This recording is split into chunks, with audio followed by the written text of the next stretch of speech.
Good afternoon. Please sit down. Mr. Sunny Bistan, Chairman of Pinoy Me Foundation. Mr. Ramon Del Rosario, Board of Trustees of the Pinoy Me Foundation. Ms. Vicky Garchitorena, President Ayala Foundation and Board of Trustees of the Pinoy Me Foundation. Idols from the business community, excellencies of the diplomatic corps, members of the cabinet, fellow workers in government, honored guests, ladies and gentlemen, good afternoon. 25 years ago, we introduced people power to the world. We proved that tyranny can be toppled by peaceful means. This week, we are once again reliving the events that transpired in Metro Manila streets in February 1986. We are doing this not out of mere nostalgia, but rather to recognize that it was only the beginning of a greater revolution, one that continues to this day.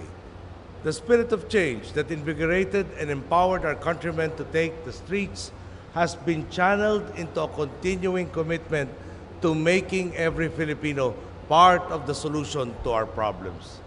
Suffice it to say, people power lives, and it has already manifested itself in many sectors of our society.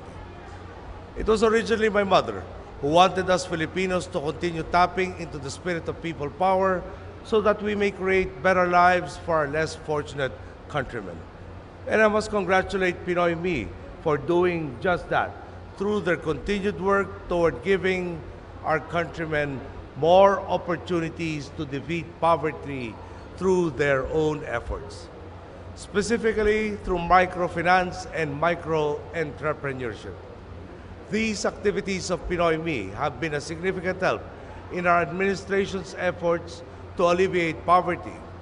Through your help, less fortunate Filipinos are able to earn additional income. This reduces their dependency on state subsidies and strengthens their resistance to external shocks such as calamities or family emergencies. In fact, all microfinance institutions deserve recognition for taking the lead in promoting a lasting way of lifting the poor out of poverty. In their own right, they are also revolutionaries. The risks they have taken in lending to the poor have long been considered unbankable, but they did it. They developed a unique model in which profits can be made while the lives of the poor are improved. In short, they changed the paradigm of banking all over the world. This means a lot for our private sector. A new opportunity for turning us into a nation of savers and entrepreneurs, and at the same time, another way of practicing corporate social responsibility has been introduced to them. Eliminating poverty in this country is no easy task, and if our private sector can make even larger contributions, then we will be able to help more people transform more lives.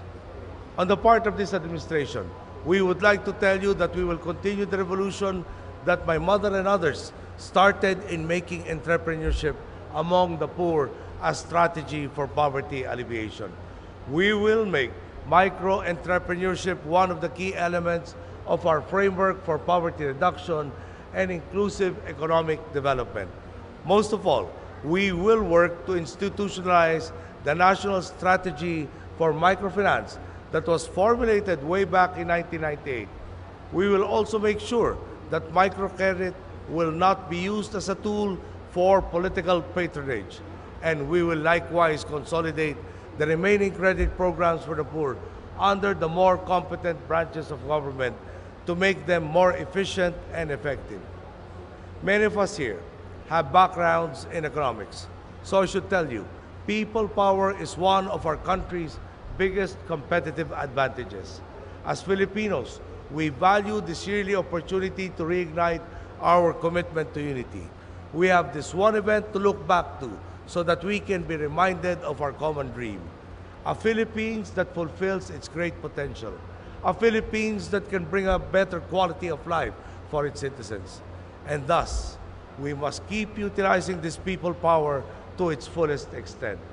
I applaud the People Powered Markets Project as an effort by different stakeholders to give new meaning to people power, one that makes poverty alleviation a long-term social project. We must change the rules of the marketplace so that we can give the poor and the marginalized opportunities to participate in an even playing field. We must bring the disadvantaged sectors of our society into the mainstream of our economy if we want to restore our national pride and push our nation towards progress. Addressing this challenge is a collective responsibility of all Filipinos. Each one of us must remember the time when the streets were buzzing with our genuine hankering for reform. And each one of us must act as we are still wearing the same yellow ribbon in our hearts and work as one nation, one Philippines, towards the fulfillment of the revolution that began in 1986. And before I end, may I just share with you and prod your memories to remember what EDSA was.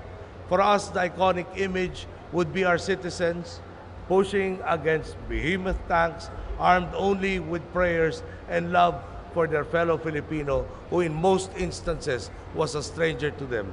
They stood tall, they stood side by side, they were ready to give up everything, if only to improve our lot. To those of you who would want a changed Philippines, we must take care of the least of our brethren. Thank you. Good afternoon.